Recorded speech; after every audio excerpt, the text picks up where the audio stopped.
Government نے کی اپنی پالیسی تھی اسکولوں میں کہ مار نہیں پیار، کہ آپ نے بچوں کو فزیکل پنشمنٹ نہیں دینی، جبکہ گورنمنٹ نے آپ کو فزیکل پنشمنٹ دینی شروع کر دی، آپ پہ لاٹھی چارج کیا گیا، آپ کو گھروں سے اٹھا کے جیلوں میں بند کیا گیا. یہ کیا ماجرا تھا؟ بسم اللہ الرحمن الرحیم. سبحانی صاحب، بدقسمتی یہ ہے کہ ہم جب کوئی بات کرتے ہیں نا تو ہم کہتے ہیں کہ ہم نے اپنے ملک کو مغربی ممالک کے لیول پہ لے کے جانا ہے، ہم نے ترقی جو ہے اس کو اس لیول پہ کرنی ہے. لیکن جب استاد کو عزت و تکریم دینے کی بات آتی ہے تو پھر ہم وہ سب کچھ بھول جاتے ہیں.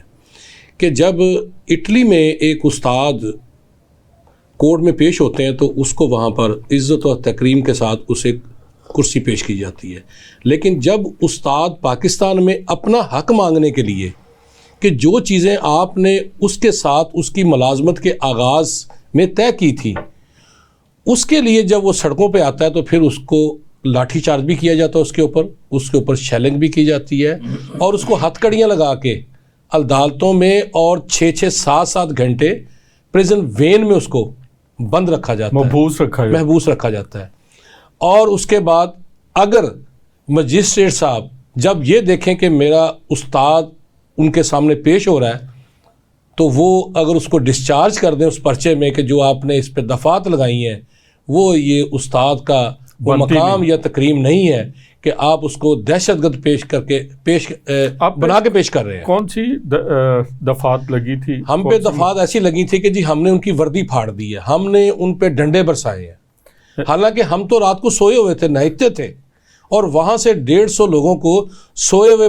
گھسیٹا اور وینوں میں ڈال کے دھرنے میں رات کے تقریباً 1:30 بجے کا ٹائم تھا. اور اس کے بعد جب ہم وہاں سے ڈسچارج ہو جاتے ہیں تو اندازہ نہیں کرتے کہ ہمیں پھر 30 دن کے لیے 3 MPO کے تحت کوٹ لکھپت جیل میں بند کر دیا جاتا ہے، اور ملاقات پہ پابندی لگ جاتی ہے کہ جی آپ ان لوگوں کے ساتھ ملاقات نہیں کر.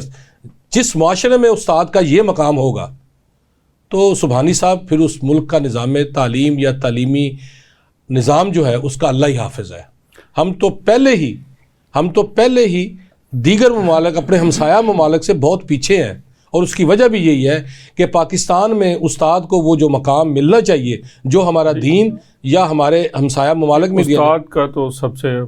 بڑا مقام ہوتا ہے.